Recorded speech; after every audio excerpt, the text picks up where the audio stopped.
সকলকে আমার চ্যানেলে স্বাগত। আমি দিলীপ। আমি শুরু করেছি পুনম দালাল দাহিয়া সিরিজ।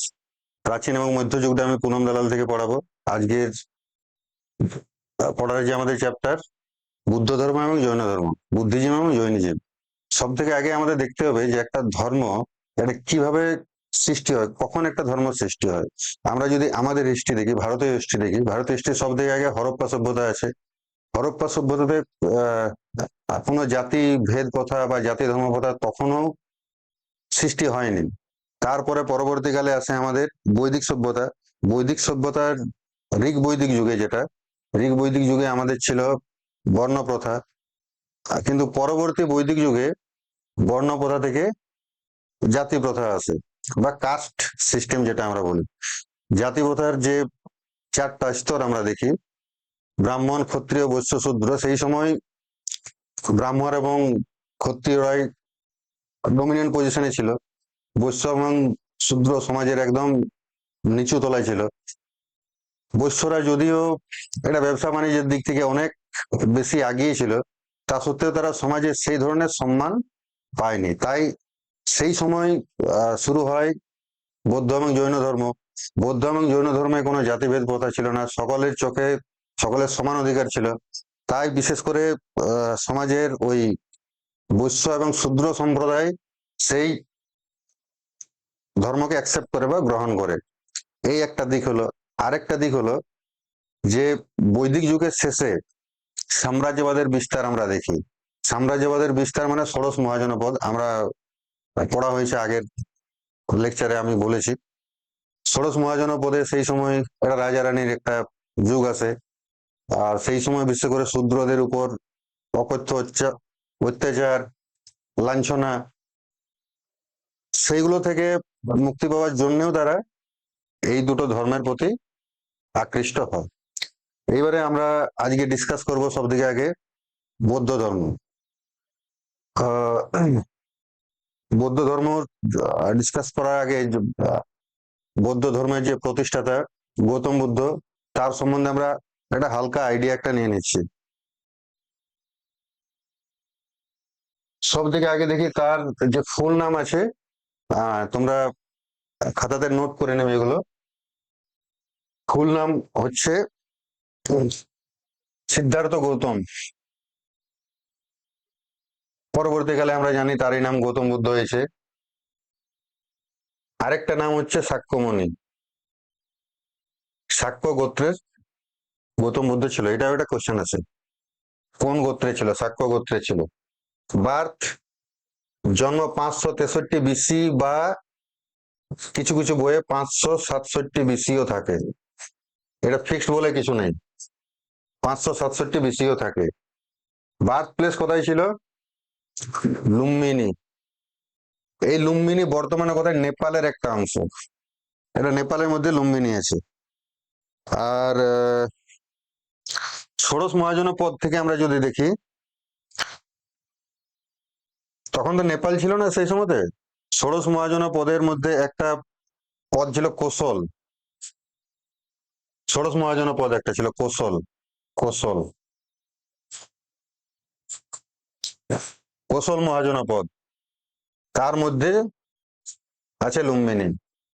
বাবা কে আছে? শুদ্ধোধন, রাজা ছিলেন। মাতা কে ছিলেন? মায়া দেবী। নোট করে নেবে পরপর। স্টেপ মাদার কে ছিল? সৎ মা ছিল। Mahaprajapati Gautami, which raised after his mother death. মানে তাকে, তার যে অরিজিনাল মা মারা যাওয়ার পরে ইনি তাকে বড় করেছিলেন। ওয়াইফ যশোধরা, একটা ছেলে ছিল রাহুল। মারা কোথায় গিয়েছিল? কুশীনগর, উত্তরপ্রদেশ। 80 বছর বয়সে মারা গিয়েছিল। মৃত্যুর যদি সালটা তোমরা লিখে নাও, 483 অথবা 87। 483 BC, এই আশেপাশে 483 BC।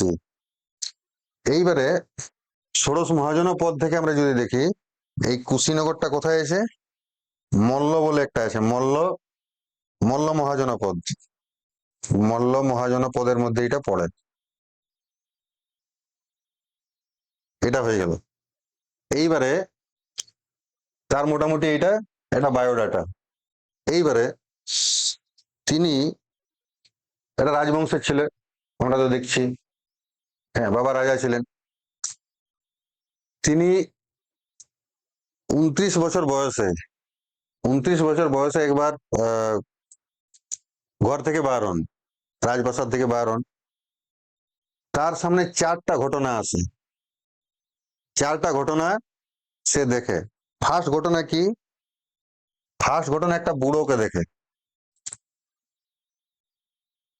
এটা বৃদ্ধ, এটা বৃদ্ধকে তিনি দেখতে পান। এই বৃদ্ধের অনেক বয়স ছিল, 80-র উপরে। এই বৃদ্ধকে তিনি দেখতে পান, বার্ধক্যজনিত একটা কারণে ভুগছিলেন ইনি। কিছু দূর যাওয়ার পর সেকেন্ড আরেকটা দৃশ্য দেখেন, যে একটা অসুস্থ লোককে তিনি দেখতে পান। জরাজীর্ণ লোক, একটা অসুস্থ ব্যক্তি, অসুস্থ ব্যক্তিকে দেখতে পান, যে একদম জরাজীর্ণ, ছটপট করছে রোগে। অসুস্থ ব্যক্তিকে তিনি দেখতে পান। আবার কিছু দূর যাওয়ার পরে 3 নম্বর যে দৃশ্যটা, তিনি দেখেন যে একটি মৃত ব্যক্তিকে নিয়ে আসছে, শ্মশানের দিকে নিয়ে আসছে মৃত ব্যক্তিকে। একটা মৃত ব্যক্তিকে দেখেন। 4 নম্বরে তিনি দেখতে পান একটা সন্ন্যাসীকে, অ্যাস্টেটিক সন্ন্যাসীকে। সন্ন্যাসী গাছের নিচে বসে থাকে। সন্ন্যাসীর যে ছাত্ররা আছে, ছাত্রদেরকে উপদেশ দিচ্ছে কিভাবে এই এই সমস্ত মানে মায়া মোহ থেকে, কিভাবে এত দুঃখ যন্ত্রণা থেকে কিভাবে মুক্তি পাওয়া যায়, তার উপদেশ দিচ্ছেন তাদের ছাত্রকে। এই 4টা দৃশ্য দেখে তিনি, তার একটা মনের মধ্যে আইডিয়া একটা আসে, আলাদা একটা অনুভূতি আছে, যে আমাদের জগৎ দুঃখে ভরপুর। আমি যদি একটা পেজ নিচ্ছি, ফার্স্ট নাম্বার, যে জগৎ দুঃখে ভরপুর।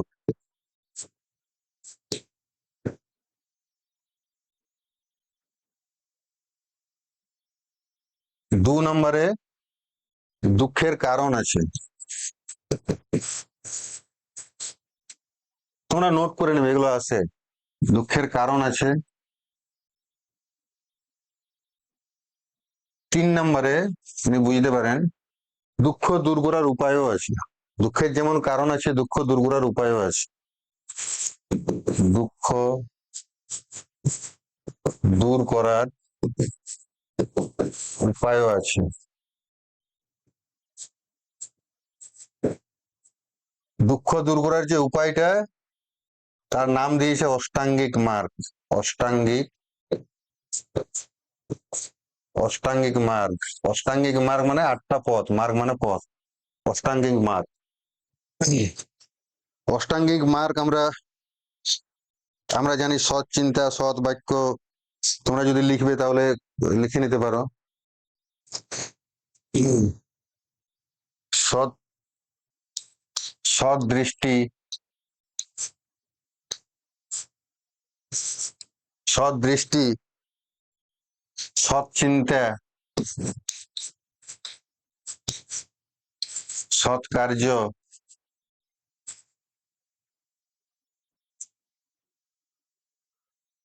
সৎ বাক্য,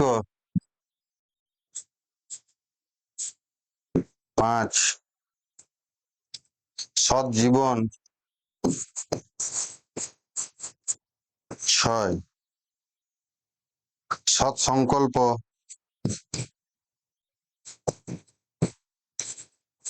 7 সৎ চেতনা, 8 নম্বর আছে সম্যক সমাধি। সম্যক সমাধি।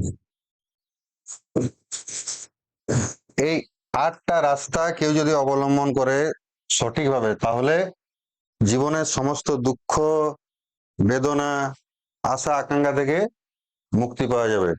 এটা শুধুমাত্র বৌদ্ধ ধর্মে নয়, এটা মানে সাধারণ মানুষও যদি এই আটটার মধ্যে তিনটা, যে কোনো তিনটাও যদি সঠিকভাবে পালন করে, তাহলেও সে মানুষের মতো মানুষ হবে। মানুষ তো সবাই, কিন্তু মানুষের মতো মানুষ হতে গেলে যদি মিনিমাম তিনটাও যদি সঠিকভাবে পালন করে, তা সত্ত্বেও মানুষের মতো মানুষ হবে। আর এগুলো তো গেল একটা ডেসক্রিপশন। কোশ্চেনে যেটা আছে, যে কোশ্চেন এমনি আছে, অ্যাকর্ডিং টু বুদ্ধিজম, তোমরা বলবে according to Buddhism the causes of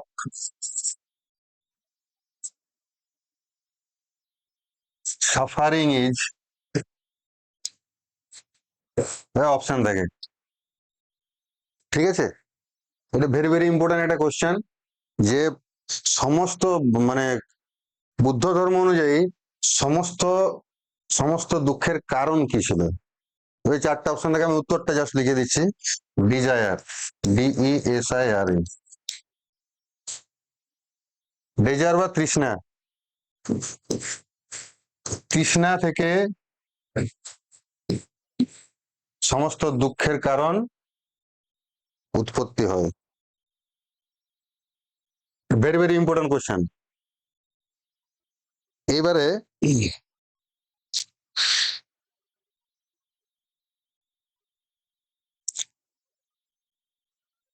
তাই তিনি 29 বছর বয়সে ঘর থেকে বের হয়ে যান, গৃহত্যাগ করেন। মহাবীর নিষ্ক্রমণ ওটা বলা হয়, পরবর্তীকালে আমি ওটা বলে দেবো।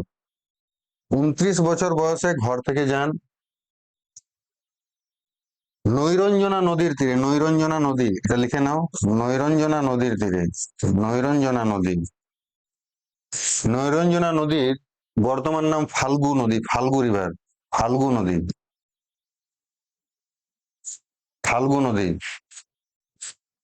নৈরঞ্জনা নদীর তীরে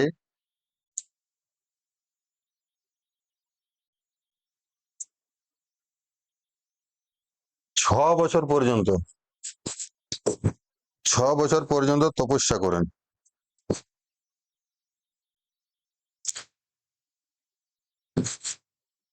6 বছর পর্যন্ত তিনি তপস্যা করেন। পিপল ট্রেন নিচে, পিপল ট্রেন নিচে। পরবর্তীকালে এই গাছটার নাম হয় বোধি বৃক্ষ, বোধি বৃক্ষ। পরবর্তীকালে জানা যায় যে আমাদের বাংলার যে শাসক শশাঙ্ক এই বোধি বৃক্ষটাকে উচ্ছেদ করেন। 29 আর 6 মানে 35 বছর, 35 বছরে তিনি বৌদ্ধ জ্ঞান লাভ করেন, 35 বছর বয়সে।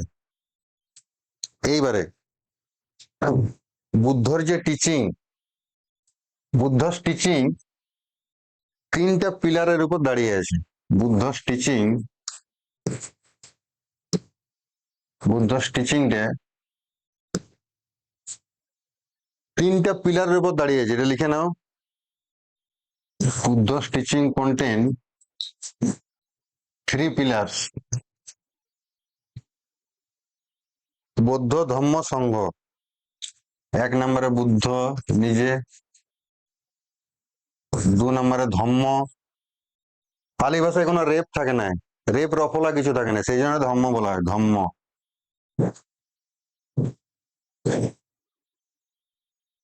আর 3 নম্বরে সংঘ, বুদ্ধ ধম্ম সংঘ। এইবারে আমরা বৌদ্ধ ধর্মের যে মূল বিষয়বস্তুটা, আমরা সেদিকে একটু ফোকাস করব।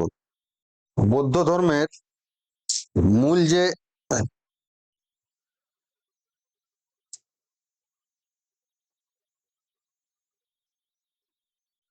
বৌদ্ধ ধর্মের মূল যে ধর্মগ্রন্থ, আমরা যাকে বলা হয় ত্রিপিটক, ত্রিপিটক,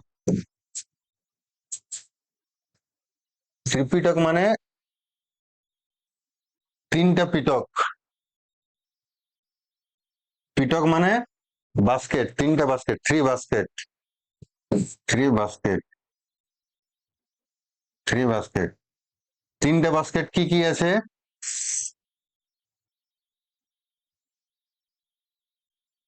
বিনয় পিটক, সুত্ত পিটক, সুত্ত পিটক, 3 নম্বর আছে অভিধম্য পিটক। অভিধম্য, অভিধম্য পিটক। এইবারে মনে রাখার জন্য কনফিউজ কোথায় কোথায় হয়, এটা তো হয়ে যায়। বিনয় পিটকের বিষয়বস্তু কি, সুত্ত পিটকের বিষয়বস্তু কি, এই দুটার মধ্যে এটা কনফিউজ হয়। মনে রাখার জন্য জাস্ট একটা এক্সাম্পল তোমরা মনে রাখবে, যে একটা যদি বই থাকে, একটা বই, একটা বই আমাদের যে কোনো একটা বই, বইয়ের যে বইয়ের যে সূচিপত্র, যে বইটার মধ্যে এই চ্যাপ্টারে এইটা আছে, এই চ্যাপ্টারের এইটা, যে সূচিপত্র, যেটা বইয়ের সূচিপত্রটা আছে বিনয় পিটকে। জাস্ট এক্সাম্পলের জন্য আমি বলছি, সূচিপত্র, সূচিপত্রটা আছে বিনয় পিটকে, ঠিক আছে। সাবজেক্ট যেটা বইটার মধ্যে অরিজিনাল যেটা সাবজেক্ট, আমি যেটা পড়বো, সাবজেক্ট যেটা, যে হয়তো ফার্স্ট চ্যাপ্টার এটা আছে, যেমন আজকে বুদ্ধিজীব জৈনিজম আমরা পড়ছি, ভিতরের ভিতরে যে বিষয়বস্তুটা মানে সাবজেক্টটা কি, সেই সাবজেক্টটা আছে সুত্ত পিটকে। সাবজেক্ট মানে অরিজিনাল যেটা আমরা পড়বো, সাবজেক্ট হলো। অভিধম্য পিটকে কি আছে, বইয়ের শেষে কি থাকে, উপসংহার থাকে। এটা রচনা যেমন থাকে, এটা রচনা লাস্টে কি থাকে, এটা উপসংহার থাকে। হ্যাঁ, উপসংহারটা এখানে আছে। উপসংহার মানে কি, আমি যে পড়লাম, বইটা যে পড়লাম, তার মানে তার থেকে ফিলোজফিক্যাল আমি কি শিখলাম, ফিলোজফিক্যাল থট যেটা, সে ফিলোজফিক্যাল থটটা মানে আমি বই পড়ার পরে আমার কি জ্ঞান হলো, কি কি আমি শিখলাম, তার সার সংক্ষেপ যেটা, উপসংহার বা সার সংক্ষেপ বলতে পারো, সার সংক্ষেপ, সার সংক্ষেপটা আছে অভিধম্য পিটকে। এইবারে যদি আমরা বুদ্ধের ভাষায় বলি তাহলে কি আছে, বিনয় পিটকে যে disciplinary code, disciplinary code, disciplinary code মানে যতজন বৌদ্ধর ধর্মাবলম্বী আছে, তাদের আচার আচরণ কিরকম হবে, থাকা খাওয়া ব্যবস্থা কিরকম, সকাল থেকে তাদের যে দৈনিক দিনচর্যা বা ডিসিপ্লিনারি কোড, সেইটাই আছে বিনয় পিটকে। সুত্ত পিটকে কি আছে,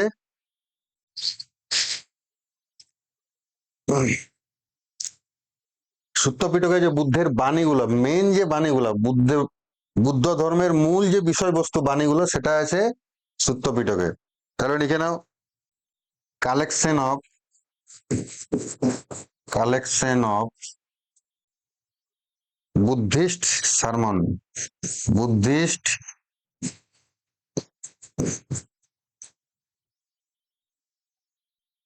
বা বাণী, ঠিক আছে। বুদ্ধের যে বাণীগুলা, মেন যে বৌদ্ধ ধর্মের যে বিষয়বস্তু, সেইটাই সেটা এখানে আছে।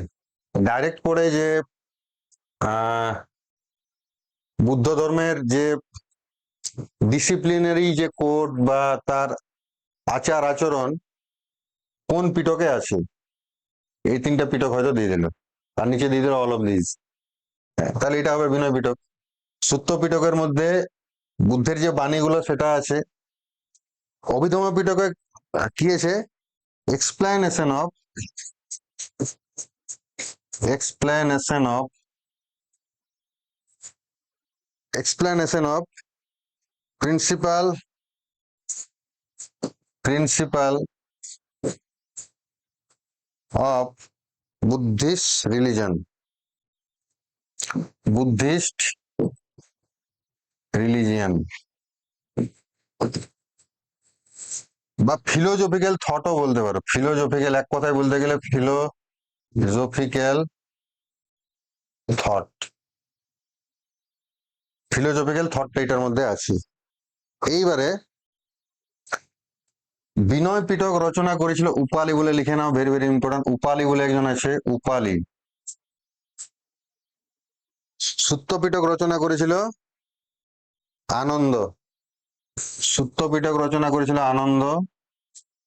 প্রতিটা ভেরি ভেরি ইম্পর্টেন্ট, লিখে নেবে তোমরা, নোট করে নেবে। আনন্দ।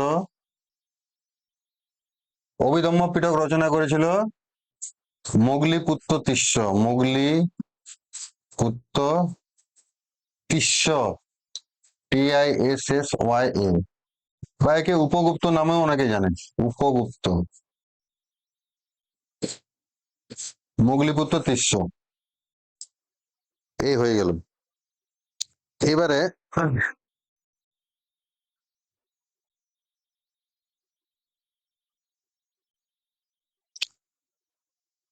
বৌদ্ধ ধর্মের কিছু মিস হয়ে গেছে, এটা এটা লিখে নাও, যে বুদ্ধের যে হর্সটার কি নাম ছিল? Contact, contact, contact. এইবারে বুদ্ধের যে রথটা চালাতো তার কি নাম ছিল? রথকে ইংরেজিতে বলা হয় চ্যারিয়টিয়ার, এর লিখে নাও, চ্যারিয়টিয়ার, চ্যারিয়টিয়ার, চেরিওটিয়ার। চান্না,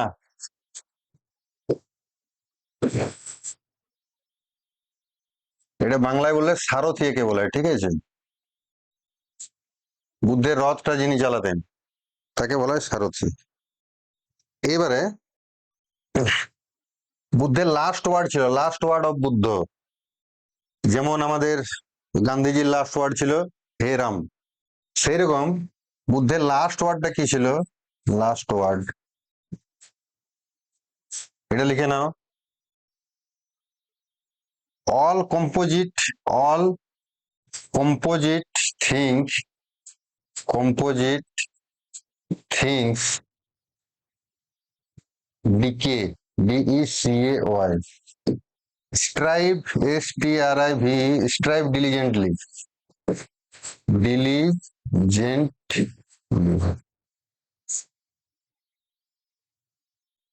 স্ট্রাইভ, স্ট্রাইভ ডিলিজেন্টলি, তার মানেটা লেখো, যে বিশ্বের,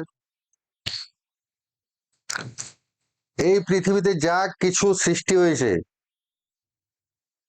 এই পৃথিবীতে যা কিছু সৃষ্টি হয়েছে তা এক না একদিন ধ্বংস হবে। ডিকে মানে এটা ধীরে ধীরে যেটা কমে যায়। এই পৃথিবীতে যা কিছু সৃষ্টি হয়েছে তা এক না একদিন ধ্বংস হবেই।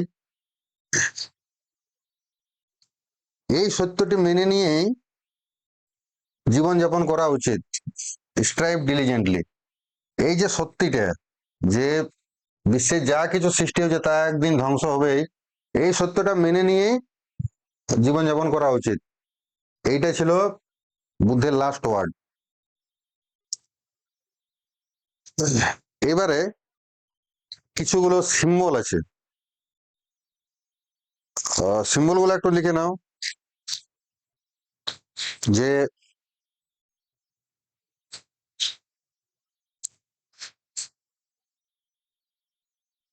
তার বার্থটার যে সিম্বল আছে তাকে কি বলা হয়?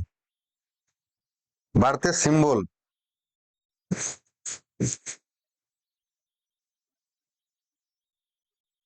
বুদ্ধের জন্মের সিম্বল এটা লিখে নাও, lotus and bull, lotus and bull, পদ্ম এবং ষাঁড়, লোটাস এন্ড বুল, পদ্ম এবং ষাঁড়। তার মহাবীর, মহাবীর নিষ্ক্রমণ, যেটা ঘর থেকে বার হয়েছে সেটা বলা হয় মহাবীর নিষ্ক্রমণ। হ্যাঁ, রেনান্সিয়েশনটাকে কি বলে? মহাবীর নিষ্ক্রমণ বা রেনান্সিয়েশন, মহাভি নিষ্ক্রমণ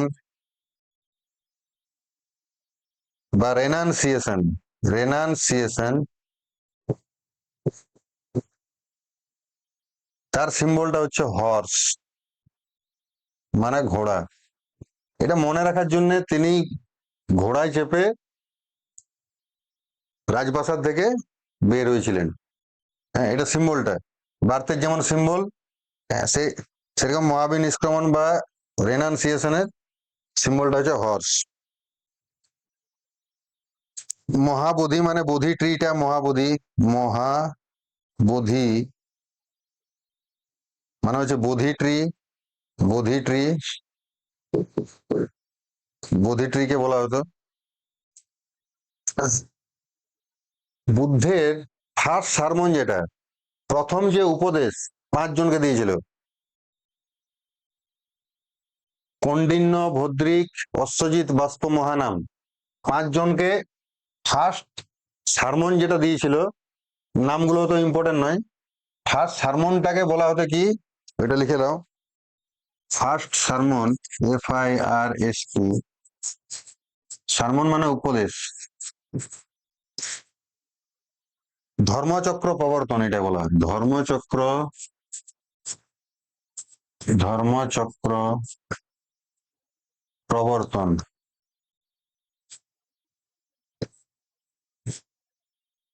প্রথম উপদেশটাকে এটা বলা হয়। আর নির্বাণা, বুদ্ধের যে নির্বাণটাকে, হ্যাঁ Nirbana, Nirbana very very important, বুদ্ধের নির্বাণাটাকে বলা হয়, তার সিম্বলটা ফুটপ্রিন্ট, ফুটপ্রিন্ট। বুদ্ধ নির্বাণা বা ডেথ যেটা আছে, তার সিম্বলটা হচ্ছে ফুটপ্রিন্ট, ভেরি ভেরি ইম্পর্টেন্ট, এটা পায়ের ছাপ। আর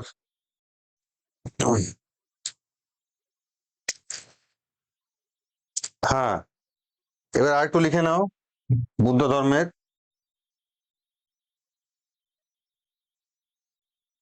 বুদ্ধ ধর্ম, বুদ্ধ ধর্ম পুনর্জন্মে বিশ্বাস করত, বুদ্ধ ধর্ম অ্যাকসেপ্ট, ভেরি ভেরি ইম্পর্টেন্ট, লিখে নাও এটা, বুদ্ধ ধর্ম অ্যাকসেপ্ট, বুদ্ধ ধর্ম, বুদ্ধ ধর্ম অ্যাকসেপ্ট, কি কি দুটো জিনিস অ্যাকসেপ্ট করেছিল, বুদ্ধ ধর্ম অ্যাকসেপ্ট লিখো, trans migration, trans migration, trans migration মানে বাংলাতে লিখে দাও পুনর্জন্ম, পুনর্জন্ম, বুদ্ধ ধর্ম পুনর্জন্মে বিশ্বাস করতো, এবং তার সাথে আরেকটা ছিল, ওটা লিখে নাও, ইম্পারমানেন্স, ইম্পারমানেন্স,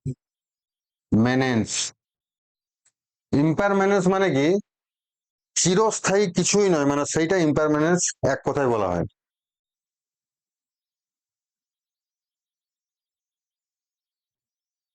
বা বলতে পারো না, এটা লিখে নাও,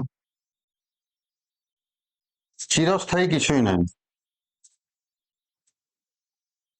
চিরস্থায়ী নয় মানে তার লাস্ট যে বাক্যটা ছিল যে অল কম্পোজিট থিংস ডিকে, মানে কি চিরস্থায়ী কিছুই নয়, স্থায়ী বলে কিছুই নয়, পৃথিবীতে যা কিছু এসছে তা একদিন ধ্বংস হবে, মানে সেইটা, এই দুটো অ্যাকসেপ্ট করেছিল। আর ডিনাই কি করেছিল, বুদ্ধ ধর্ম deny God and soul, God and soul, ভগবান আর আত্মা,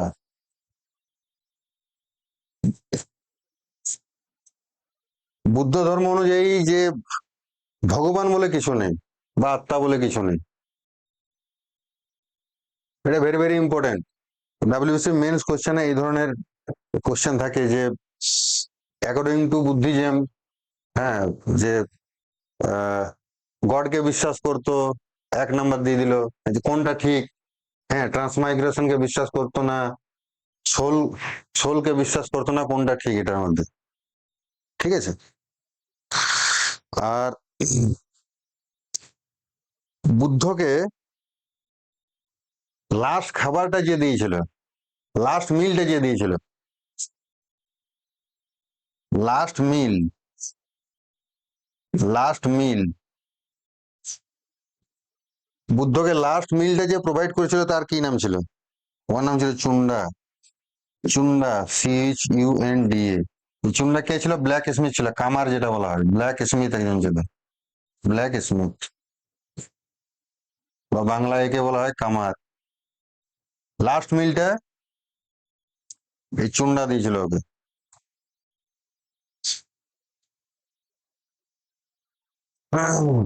তারপরে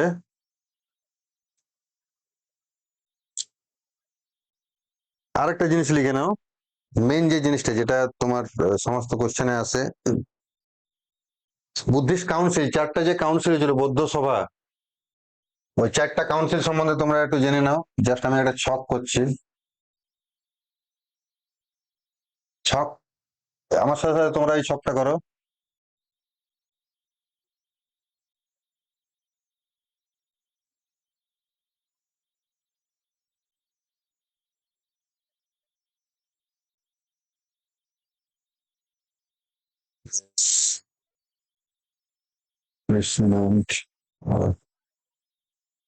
বুদ্ধিস্ট কাউন্সিল, এটা বুদ্ধিস্ট কাউন্সিল,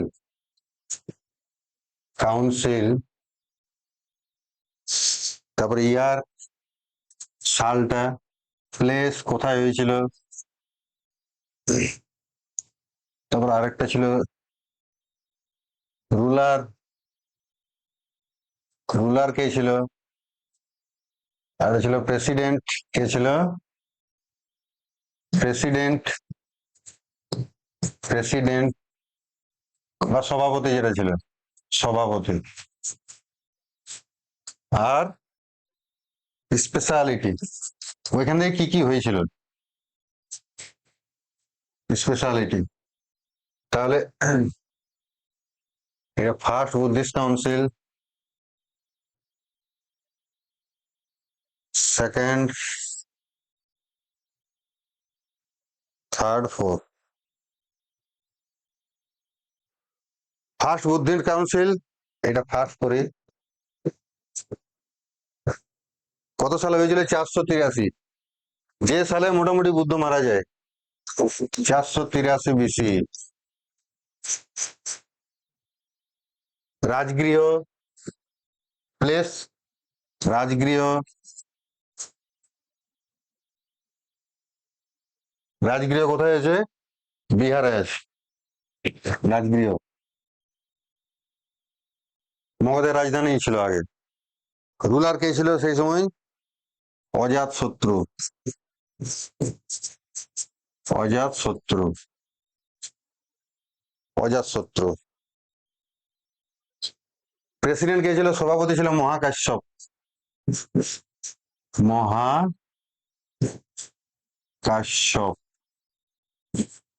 কি হয়েছিল এখানে?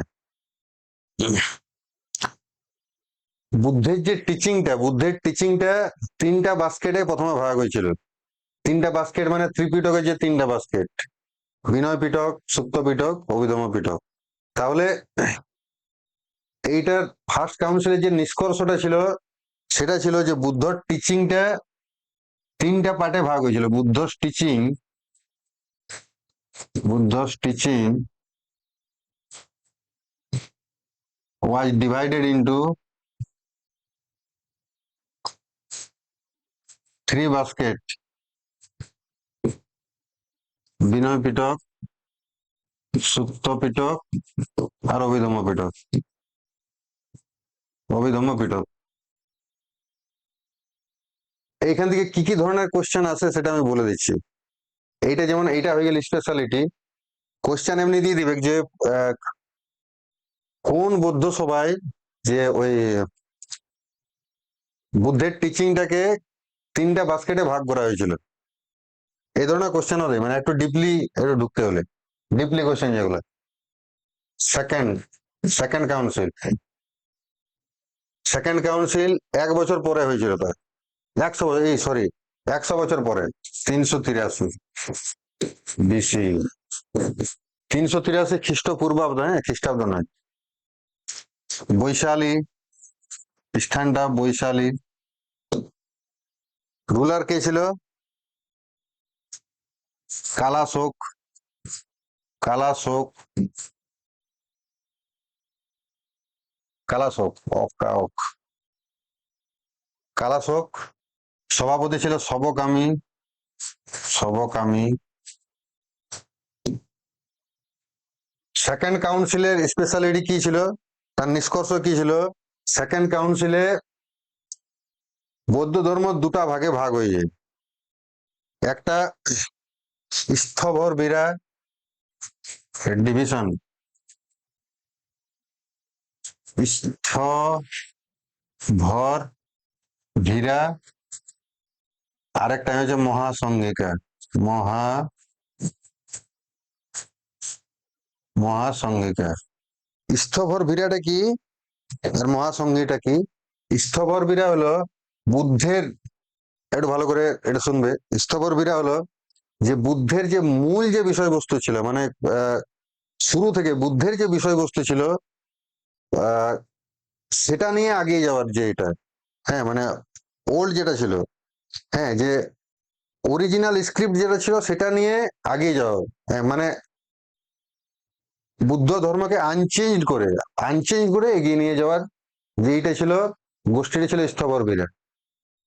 মহাসংঘিকা হলো যে না, হ্যাঁ কিছু একটা নতুন যুগের সাথে সময়ের সাথে রুলস রেগুলেশন চেঞ্জ করে নিয়ে আমি সামনের দিকে নিয়ে যাব, হ্যাঁ কিছু চেঞ্জ করব, হ্যাঁ সেই গোষ্ঠী ছিল মহাসংঘিকা।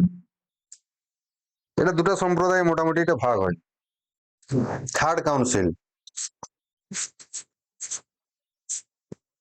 থার্ড কাউন্সিলটা অশোকের সময় হয়েছিল 250 বিসি, 250 বিসি।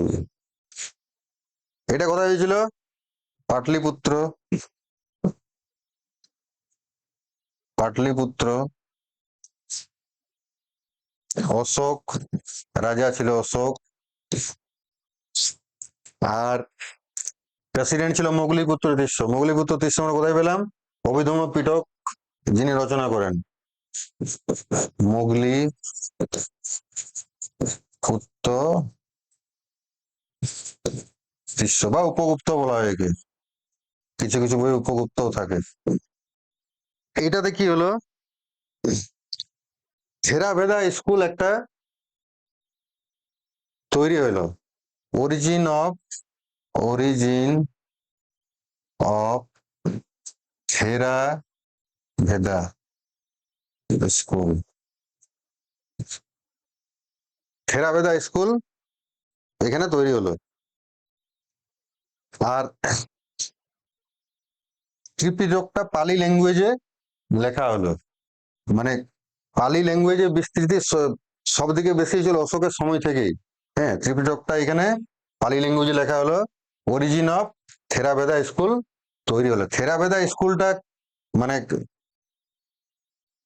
এই দুটার মধ্যে স্থবর বীরা যেটা আছে, স্থবর বীরা তার অনুগত ছিল, তার যে ডিসিপ্লিন ছিল সেই ডিসিপ্লিন থেকেই অ্যাকচুয়ালি এই থেরাভেদা স্কুলটা তৈরি হয়েছিল।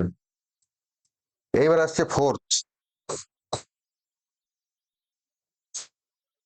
কাউন্সিলটা ফার্স্ট সেঞ্চুরিতে হয়েছিল। ফার্স্ট সেঞ্চুরি এবারে চলে এলো, এতক্ষণ পর্যন্ত বিসি ছিল, এবার ফার্স্ট সেঞ্চুরি চলে এলো। ফার্স্ট সেঞ্চুরি কনিষ্ক সময় হয়েছিল। এইটা কোথায় হয়েছিল? কাশ্মীরে হয়েছিল, জম্মু কাশ্মীরে, কাশ্মীর। এটা ছিল কনিষ্ক রাজাটা। সভাপতি ছিল বসুমিত্র, বসুমিত্র। এইবারে এইখানে মূল মানে এতদিন থেকে যে ঝগড়াটা চলছিল, মূল দুটা ভাগে গৌতম বুদ্ধ মানে ভাগ হয়ে যায়। এখনো পর্যন্ত মোটামুটি অ্যাকসেপ্টেবল ছিল, কিন্তু ফোর্থ কাউন্সিল থেকে বৌদ্ধ ধর্মটা দুটা ভাগে সম্পূর্ণভাবে ভাগ হয়ে যায়। এটা ডিভিশন হয় হিনজান আর মহাযান, ডিভিশন হয়ে যায় হিনজান আর একটা মহাযান। হিনজানটা কি আর মহাযানটা কি? আমি বলছি এখানে লেখা যাচ্ছে না পরেরটা, হিনয়ান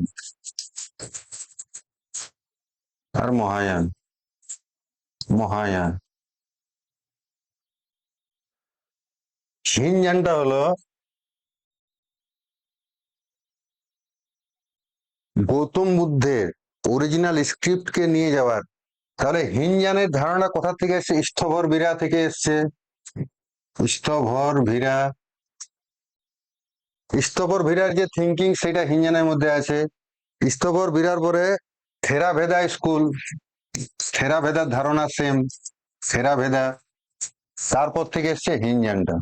মানে স্থবর বীরা, থেরাভেদার যে থিঙ্কিং, সেম থিঙ্কিং হিনয়ান। মানে কি, বৌদ্ধের যে অরিজিনাল স্ক্রিপ্ট বা বৌদ্ধের যে অরিজিনাল যে ধর্মের যে বিষয়বস্তু, সেটা নিয়ে এগিয়ে যাওয়ার যে এইটা, হ্যাঁ সেটা হিনয়ান বলা হয়। এইবারে বৌদ্ধের মধ্যে যেমন ছিল যে ভগবানের কোনো অস্তিত্ব ছিল না, ভগবানের অস্তিত্ব ছিল না মানে কোনো মূর্তি পূজা থাকবে না, মূর্তি থাকবে না।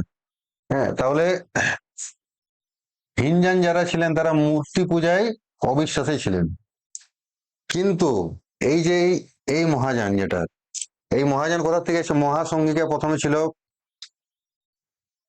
মহাসংগিকা, মহাসংগিকা ছিল এদের ব্রাঞ্চ। মহাসংগিকার থিঙ্কিং পরবর্তীকালে লাস্ট পর্যায়ে মহাযানে পরিণত হয়। মহাসংগিকা কি ছিল? যে বুদ্ধের যে অরিজিনাল বিষয়বস্তু কে না দেখে সময়ের সাথে যুগের সাথে পরিবর্তন করে করে করে করে সামনের দিকে চলার। তার মানে কি, যে এরা মূর্তি পূজায় মহাযান বিশ্বাসী ছিল। তাহলে খুব ডিপলি পরীক্ষায় মেন মেন আইএস বা ডাব্লিউবিসিএস এই ধরনের কোশ্চেন থাকে যে বৌদ্ধ ধর্মের কোন ধর্মে মূর্তি পূজায়, কোন সম্প্রদায়, ধর্ম নয়, কোন সম্প্রদায় মূর্তি পূজায় বিশ্বাসী ছিল? হিনযান ছিল, মহাযান ছিল, বা আরো হয়তো বজ্রযান বা আরো কিছু হয়তো দিয়ে দিন। হ্যাঁ, তাহলে মূর্তি পূজায় বিশ্বাসী ছিল মহাযান। এই এটা লিখে নিবে। হ্যাঁ, মূর্তি পূজায় বিশ্বাস এইটা, আর এটা মূর্তি পূজায় বিশ্বাস ছিল না। এই মহাজন সম্প্রদায়ের মানে লোক প্যাট্রোনাইজ কে করেছিল? কনিষ্ক নিজে করেছিল। তাহলে দেখবে কনিষ্ক সময় গান্ধার শিল্পরীতি সম্পূর্ণ গেছে, মথুরা শিল্পরীতি সম্পূর্ণ পর্যায়ে গেছে, অমরাবতী শিল্পরীতি সম্পূর্ণ পর্যায়ে গেছে। তা মানে কি, বুদ্ধদেবের মূর্তির যে ব্যাপারগুলো আছে, গান্ধার শিল্পে কি বুদ্ধের মূর্তি নিয়ে বুদ্ধকে ভগবান বানিয়ে তাকে পূজা করা, সেই ব্যাপারগুলো এটা করেছে কনিষ্ক। আর হিনযানের প্যাট্রোনাইজ করেছিলেন অশোক। অশোক, এগুলো পড়ে, ঠিক আছে। এইবারে এই দুটার পরবর্তীকালে কয়েকশো বছর এগুলো চলার পরে আরেকটা বৌদ্ধ ধর্মের ব্রাঞ্চ একটা তৈরি হয়, তার নাম হচ্ছে বজ্রযান। বজ্রযান। ও আরেকটা, হিনযান মানে তুমি লিখে নিতে পারো, হিনযান মানে হলো লেসার পথ, LESSER পথ, লেসার পথ। আর মহাযান মানে হলো গ্রেটার পথ, গ্রেটার পথ। হিনযান মানে হলো স্মল ভেহিকেল, এটাও বলা হয় স্মল ভেহিকেল, স্মল ভেহিকেল। যান মানে ভেহিকেল, আর মহাযান মানে হলো বিগ ভেহিকেল। স্মল ভেহিকেল আর বিগ ভেহিকেল।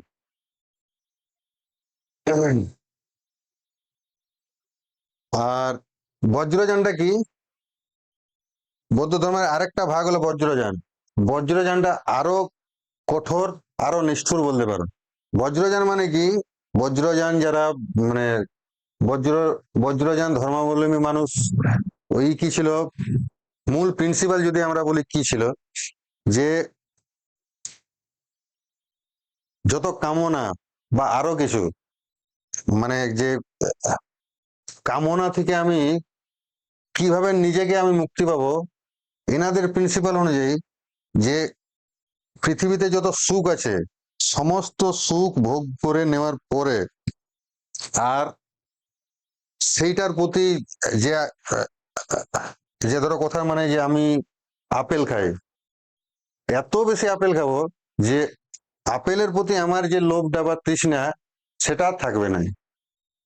সেই ধরনের এদের থিঙ্কিং, মানে কি যে এরা 12 বছর 14 বছরের আহ, মেয়ের সাথে, নারীর সাথে সম্পর্ক করে বা আরো কিছু মানে এ করার পরে আহ, তার যে মোহ, হ্যাঁ সেই মোহ যখন আহ, আহ, তাদের সম্পূর্ণ যখন হয়ে যাবে, হ্যাঁ তারপরে তারা সেই পথটা অটোমেটিক ত্যাগ করবে।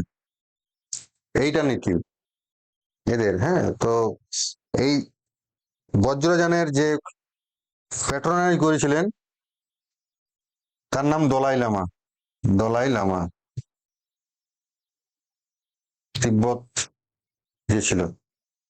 এটা মোটামুটি আহ বৌদ্ধ ধর্মের, মোটামুটি বৌদ্ধ ধর্ম সম্বন্ধে আমরা অনেকটা জানলাম।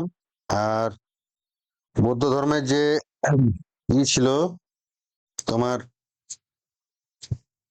হ্যাঁ এইবারে যে তোমার মন্দিরগুলো দেখবে, হ্যাঁ এইটা একটা কোশ্চেন পড়ে যে ধরো এইটা মন্দির, এটা মন্দির মানে গর্ভগৃহ যেটা, হ্যাঁ যেখানে মূর্তি থাকে মানে ভগবান যেখানে থাকে, আর তার সাইডে সাইডে যে বারান্দা থাকে যেখানে সাধারণ মানুষ বসে থাকে বা উপাসনা করতে যায়, হ্যাঁ এই দুটো জায়গার যে নাম আছে এটা লিখে নাও। গর্ভগৃহ যেটা থাকে যেখানে থাকে এই জায়গাটা, এইটাকে বলা হয় চৈত, চৈত। আর এই বারান্দা যেখানে লোক উপাসনার জন্য বসে থাকে বা আরাধনা যেখানে করে সেইটা বলা হয় বিহার। বিহার, চৈত আর বিহার, এটা একটা পরীক্ষা এসেছিল সেই জন্য জাস্ট এটা এটা বলে দিলাম। আর বুদ্ধের যে লাস্ট একটা হ্যান্ড গেস্টার আছে, ভূমিষ্পুত্র মুদ্রা, হ্যাঁ এটা কি ভূমিষ্পুত্র, এই ডাব্লিউবিসিএস কোশ্চেন এটা। ভূমিষ্পুত্র, ভূমিষ্পুত্র মুদ্রা, এইটা একটা হ্যান্ড গেস্টার আছে, মানে হাতের একটা যে আহ বুদ্ধের যে মূর্তিগুলো থাকে তার মধ্যে এইটা একটা গেস্টার। এই গেস্টারটা কেমন, বাঁ হাতটা কোমরে এখানে থাকবে, এই কোমরে, আর ডান হাতটা ভূমিতে স্পর্শ করে থাকবে এরকম করে, সেটার নাম ভূমিষ্পুত্র মুদ্রা। ভূমিষ্পুত্র মুদ্রার মানে এই গেস্টারটা কখন নিয়েছিল, হ্যাঁ মোরা বলে একজন ছিল, মোরা বলে, হ্যাঁ মোরাটাকে, এটা রাক্ষসী বলতে পারো, মানে খারাপ লোক, এটা রাক্ষসী বলতে পারো মোরা, রাক্ষসী।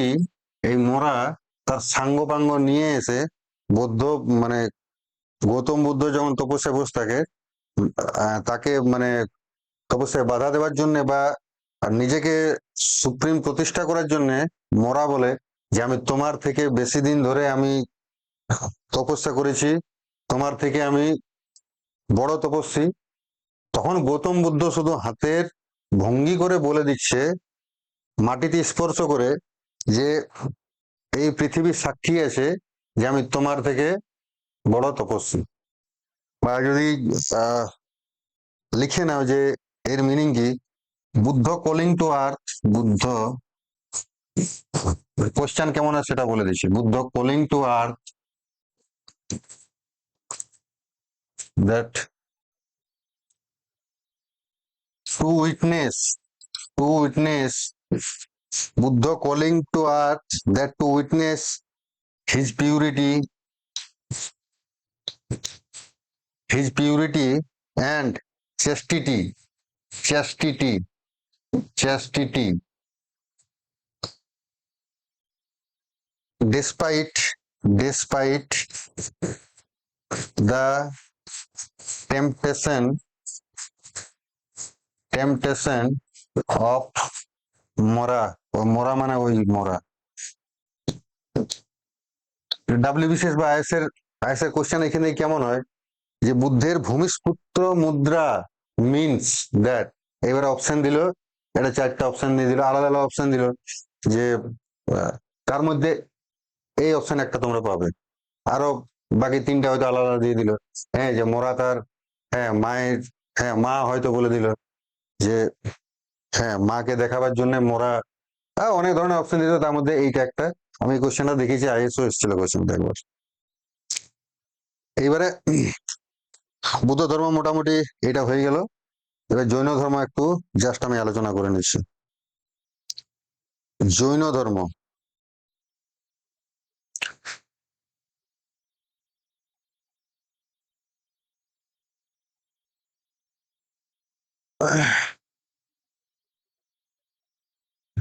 এটা মহাবীর সম্বন্ধে আমরা তাহলে একটু হালকা জেনে নিচ্ছি। একটা কথা ধ্যানে রাখবে যে বৌদ্ধ ধর্ম এবং জৈন ধর্ম সমসাময়িক ধর্ম, একসাথে দুটা ধর্ম আমাদের ভারতে এসছে প্রথমে। এইবারে জৈন ধর্মটা শুধুমাত্র ভারতের মধ্যেই থেকে গেছে, কিন্তু বৌদ্ধ ধর্মটা ভারত ছেড়েও বাইরেও প্রসারিত হয়েছে। বিশ্বের অনেক দেশে বৌদ্ধ ধর্মাবলম্বী মানুষ এখনো দেখা যায়। তার তার অনেক কারণ আছে। যেমন জৈন ধর্মটা খুব এক্সট্রিম ধর্ম, প্রচন্ড এক্সট্রিম ধর্ম।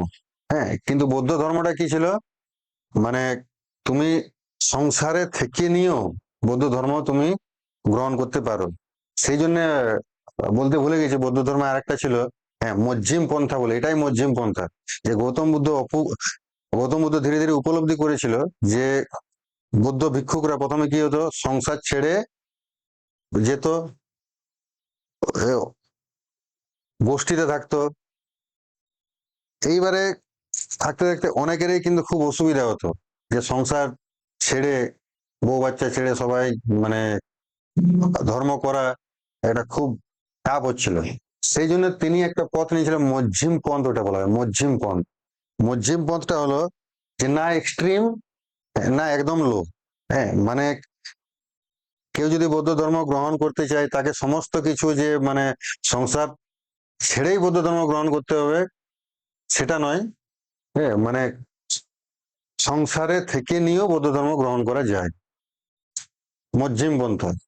সেই জন্য মানে আহ সাধারণ মানুষের কাছে বৌদ্ধ ধর্মটা জৈন ধর্মের থেকে বেশি অ্যাকসেপ্টেবল ছিল। সেই জন্য বৌদ্ধ ধর্মটা বেশি তাড়াতাড়ি প্রসারিত হয়েছিল। এই জৈন ধর্মটা মোটামুটি, জৈন ধর্মের প্রতিষ্ঠাতা কিন্তু মহাবীর ছিলেন না।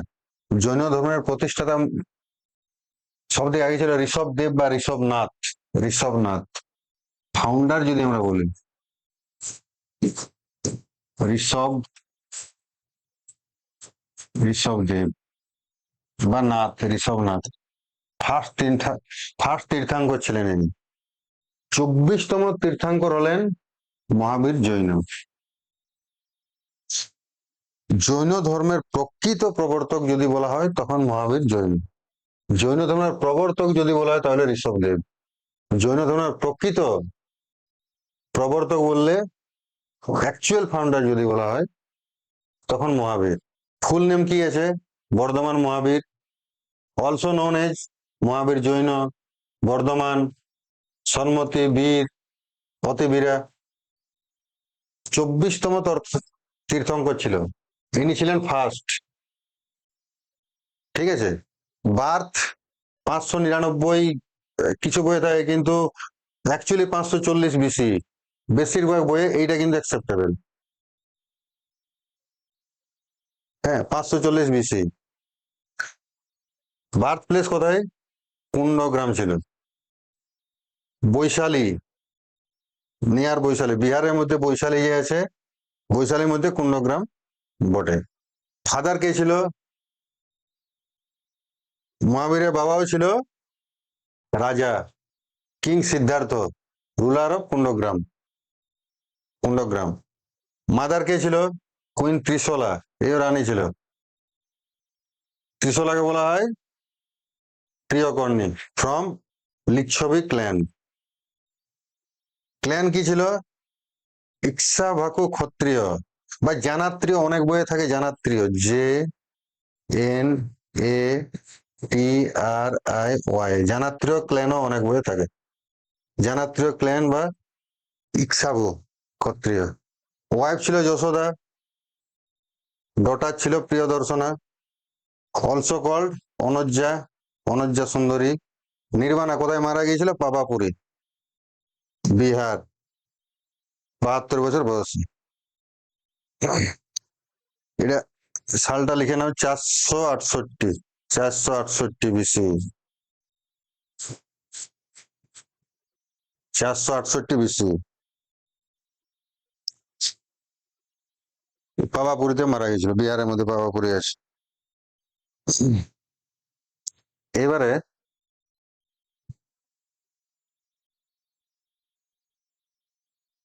হুম এটা সম্বন্ধে একটু আলোচনা করি, মহাবীর সম্বন্ধে।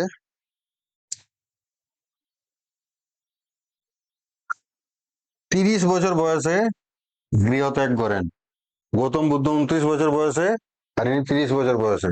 গৌতম বুদ্ধ 6 বছর তপস্যা করে সিদ্ধি লাভ করেন, ইনি 12 বছর পরে, 12 বছর পরে কৈবল্য লাভ করেন। 12 বছর মানে ডবল কৈবল্য লাভ করেন। হলো, গৌতম বুদ্ধ যে নদীর তীরে তপস্যা করেছেন তার নাম ছিল নৈরঞ্জনা। মহাবীর যে নদীর তীরে কৈবল্য লাভ করেন তার নাম রিজু পালিকা। রিজু পালিকা নদীর তীরে, রিজু পালিকা নদীর তীরে, রিজু পালিকা রিভার, বিহারে আছে রিজু পালিকা রিভার। কোন নদীর তীরে? শাল গাছের, শাল ট্রি। গৌতম বুদ্ধ কি ছিল? পিপল ট্রি, বোধি বৃক্ষ, বট গাছ। এটা ছিল শাল গাছ। শাল গাছের নিচে রিজু পালিকা নদীর ধারে 12 বছর তপস্যা করে কৈবল্য লাভ করেন। জৈন ধর্মে কি ছিল?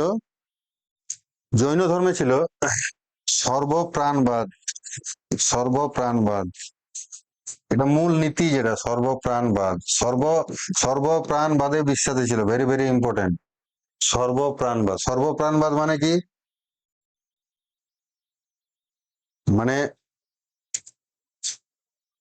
মানুষ, জীবন যাদের আছে তাদের মধ্যে তো প্রাণ আছে, ওটা আমরা জানি, কিন্তু জীবের মধ্যে প্রাণ আছে সে তো সমস্ত ইয়েতেই আছে। জৈন ধর্মে বলছে জড়ের মধ্যেও প্রাণ আছে। জড় মানে একটা পাথরের মধ্যেও প্রাণ আছে, সবার মধ্যে প্রাণ আছে। এইবার কি হয়, জৈন ধর্মটা অ্যাকচুয়ালি খুব এক্সট্রিম একটা ধর্ম। এক্সট্রিম ধর্ম এই জন্য এক্সট্রিম ধর্ম যে তুমি মাঠের মধ্য দিয়ে হেঁটে যাচ্ছ, তার নিচে যদি পিঁপড়েও মারা যায় তাহলে সেটা অপরাধ। খালি পায়ে দেখবে এদের, মানে ওই যারা জৈন ধর্ম গ্রহণ করছেন সব খালি পায়ে ই করে, মানে এক্সট্রিম লেভেলে এই ধর্মটা। সেই জন্য মানে আহ, সাধারণ মানুষের ক্ষেত্রে এই ধর্মটা অ্যাকসেপ্ট করা একটু টাফ হয়ে গিয়েছিল। আর জৈন ধর্মের, এটা লিখে নাও, পরে যেটা আসি,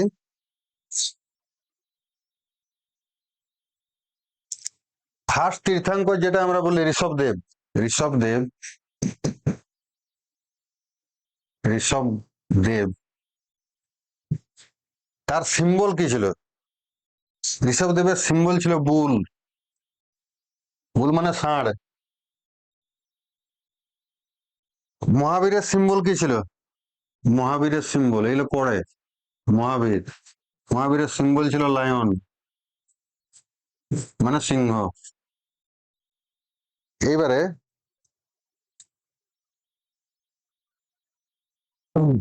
22তম 23তমটা একটু জেনে নাও। এটাও কিছু কিছু পরীক্ষায় দিয়ে দেয়। 22তম ছিল 22 নেমিনাথ। 23তম ছিল 23 পার্শ্বনাথ। এটা ইম্পর্টেন্ট। পার্শ্বনাথ। আমাদের এই বাঁকুড়া যে পরেশনাথ পাহাড়টা, এনার নাম অনুযায়ী এটা আছে, হয়েছে। জৈন ধর্মের একটা খুব ভালো পর্যটক একটা স্থান বাঁকুড়াতে আছে। আর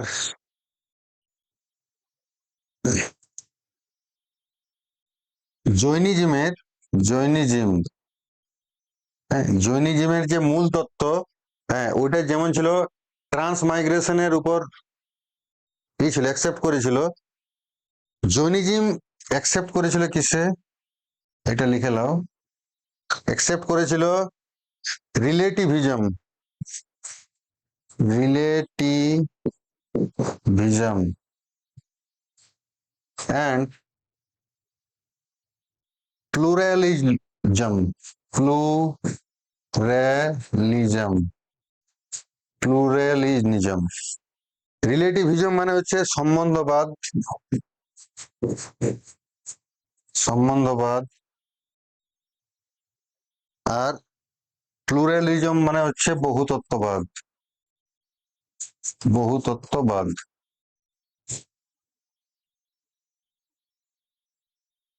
এই দুটাকে অ্যাকসেপ্ট করে, রিলেটিভিজম আর প্লুরালিজম, এই দুটা। হ্যাঁ, পরে চলে যাচ্ছে three Jewel of Jainism. Jewel মানে ত্রিরত্ন বলতে পারো। Three Jewel of, three Jewel of Jainism, Jainism. সৎ বিশ্বাস, সৎ জ্ঞান, সৎ আচরণ। সৎ বিশ্বাস, সৎ জ্ঞান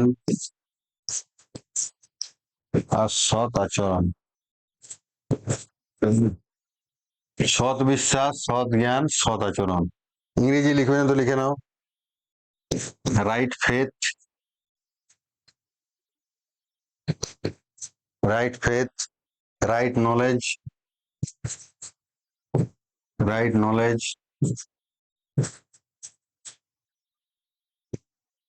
আর রাইট কন্ডাক্ট।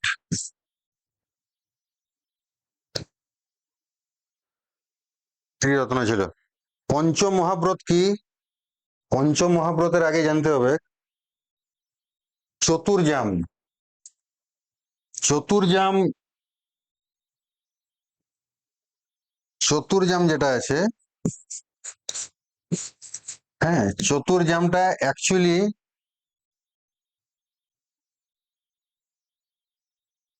তৈরি করেছিলেন যে তৈরি বলবো না, মানে চতুর্জামের যে ধারণাটা অ্যাকচুয়ালি দিয়েছিল পার্শ্বনাথ। 23তম যে তীর্থাঙ্ক ছিল পার্শ্বনাথ। অহিংসা, সত্য, ঐশ্বর্য, অপরিগ্রহ। অহিংসা,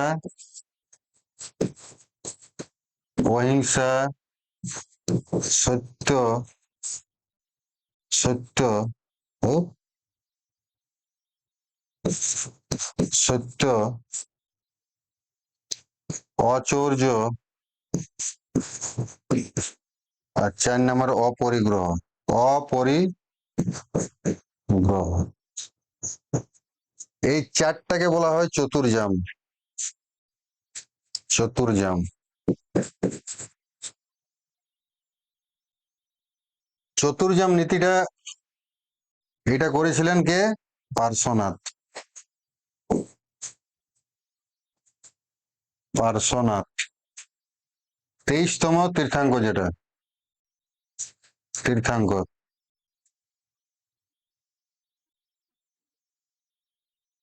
এই চতুর্জামের সাথে আরেকটা, আরেকটা যোগ করেছিলেন 5 নম্বর যেটা,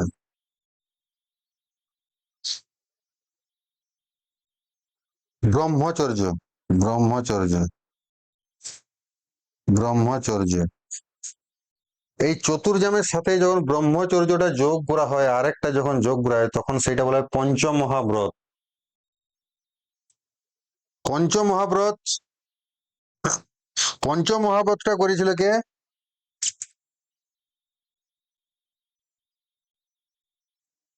এই 5টাকে একসাথে বলা হয় পঞ্চমহাব্রত। পঞ্চমহাব্রত, এই 5টাকে পঞ্চম মহাব্রত যখন করেছিল তখন সেটা করেছিল মহাবীর। মহাবীর, এখান থেকে অনেক ধরনের কোশ্চেন আসতে পারে বা আসে যে যে নিম্নলিখিত গুলির মধ্যে কোনটি মহাবীর চতুর্যামের সাথে যোগ করেছিলেন? এটা হবে ব্রহ্মচর্য। আর যদি ইংরেজি টার্ম গুলা বলি, হ্যাঁ, এটা সেলিবেসি, সেলিবেসি, সেলিবেসি মানে ব্রহ্মচর্য। অহিংসা মানে তো আমরা জানি নন ভায়োলেন্স, যেটা নন ভায়োলেন্স। সত্য মানে ট্রুথ। অচর্য মানে নন স্টিলিং, হ্যাঁ, যেটা চুরি করে না অচর্য। অপরিগ্রহ মানে নন অ্যাটাচমেন্ট, অপরিগ্রহ মানে নন অ্যাটাচমেন্ট।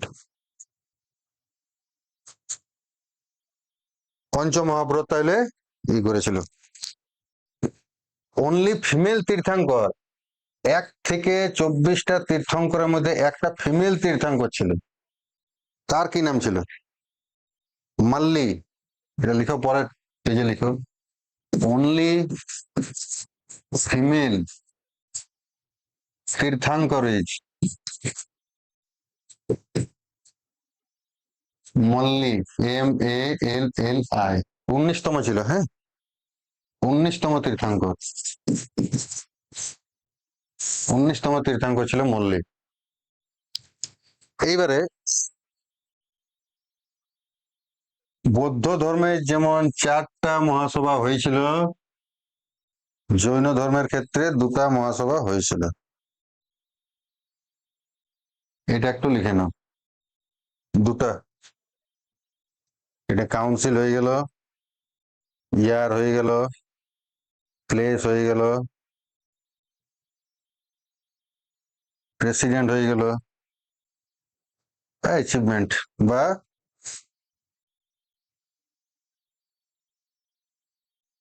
কাউন্সিল, ইয়ার, প্লেস, প্রেসিডেন্ট, অ্যাচিভমেন্ট।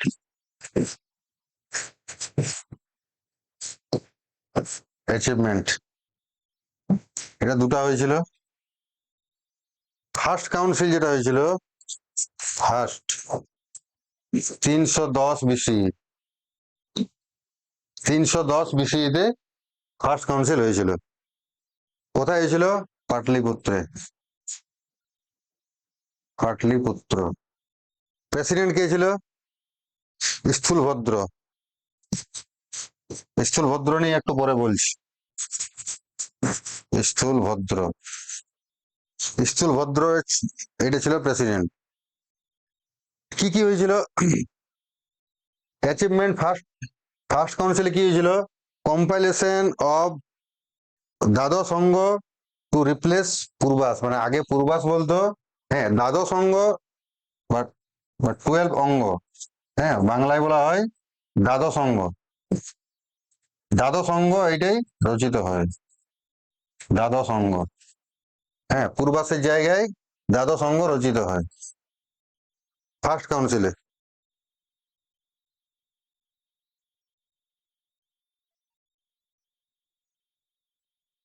সেকেন্ড কাউন্সিলে, সেকেন্ড কাউন্সিল হয় 453, 453, 453, 453 BC, অথবা কিছু কিছু বইয়ে থাকে 466 BC, যে বই যেমন থাকে, অতটা ইম্পর্টেন্ট না। এটা বৈশালী, কি বল্লভী, বল্লভীতে হয়েছিল। পাটলিপুত্র বল্লভী, বল্লভী কোথায় আছে? গুজরাটে আছে, বল্লভীতে হয়েছিল। এটার প্রেসিডেন্ট ছিল দেরিদিগঞ্জ, DERRIDHIGANJ,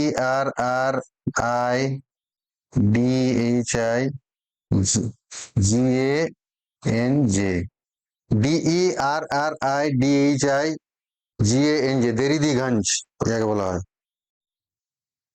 এইটাই ফাইনাল কম্পাইলেশন অফ দ্বাদশ অঙ্গ, ফাইনাল কম্পাইলেশন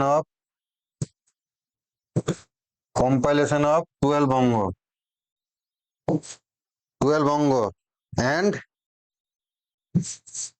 12 উপাঙ্গ, 12 উপাঙ্গ।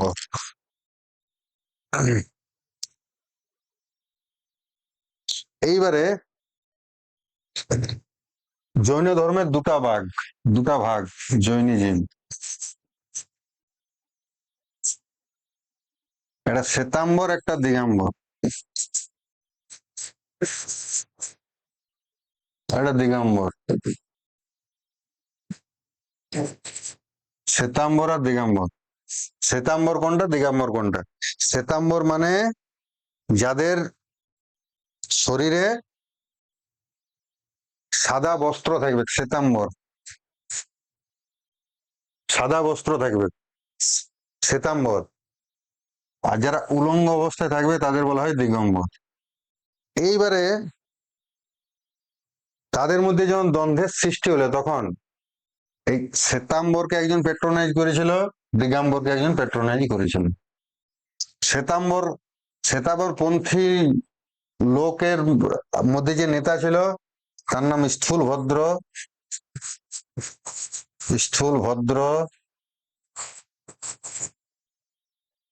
আর দিগম্বরকে যে করেছিল, রিপ্রেজেন্ট করেছিল, তার নাম ভদ্রবাহু। দুটার মধ্যে খুব কনফিউজ হয়। ভদ্রবাহু শ্বেতাম্বর আর স্থূলভদ্র, ভদ্রবাহু। এইবারে শ্বেতাম্বররা মূলত উত্তর উত্তর ভারতের মধ্যে থেকে গিয়েছিল।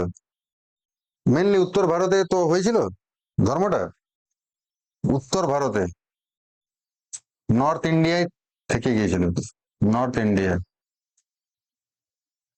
দিগম্বরটা নর্থ ইন্ডিয়া থেকে দ্বন্দ্বের ফলে এই কি করলো, ভদ্রবাহু কি করলো, সাউথে চলে যায়, south India, south India, south India চলে যায়। মনে রাখার জন্য এই দুটা নামের মধ্যে খুব কনফিউজ হয়, যতবারই পড়ি এটা ভুলে যাওয়ার সম্ভাবনা থাকে। মনে রাখার জন্য তোমরা মনে রাখতে পারো, স্থূল মানে কি, মোটা। ও জৈন ধর্ম অ্যাকচুয়ালি তৈরি হয়েছিল নর্থ ইন্ডিয়াতে প্রথমে। এইবারে মনে রাখার জন্য স্থূল যেহেতু মোটা, সে বলছে আমি সাউথে যেতে পারবো না, আমি নর্থ ইন্ডিয়ায় থেকে যাবো। মনে রাখার জন্য স্থূলভদ্র নর্থ ইন্ডিয়া থেকে গেছে, বাকি যেটা থাকলো ভদ্রবাহু, সে ভদ্রভাবে সাউথ ইন্ডিয়ায় চলে যায়। Jain philosophy hold that the world is created and maintain by, এটা একটা কোশ্চেন আসলে জাস্ট সেই জন্য আমি লিখে রেখেছিলাম, তোমরা লিখে নাও। The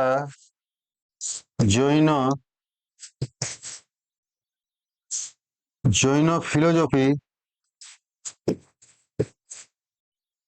the Jaina philosophy holds that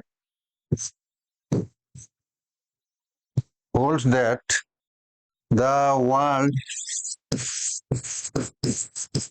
is created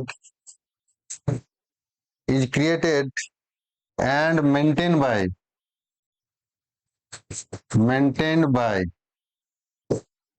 তারপরে অপশন দিয়েছিল, এটা ডাইরেক্ট আমি উত্তরটা লিখছি, ইউনিভার্সাল ল, ইউনিভার্সাল ল।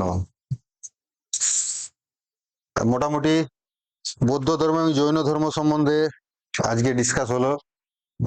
কোনো কিছু যদি আমি ছেড়েছি বা তোমাদের যদি মনে হয় যে আরো কিছু অ্যাড করা যায় তাহলে কমেন্ট করবে, কমেন্টে একটু জানিয়ে দেবে।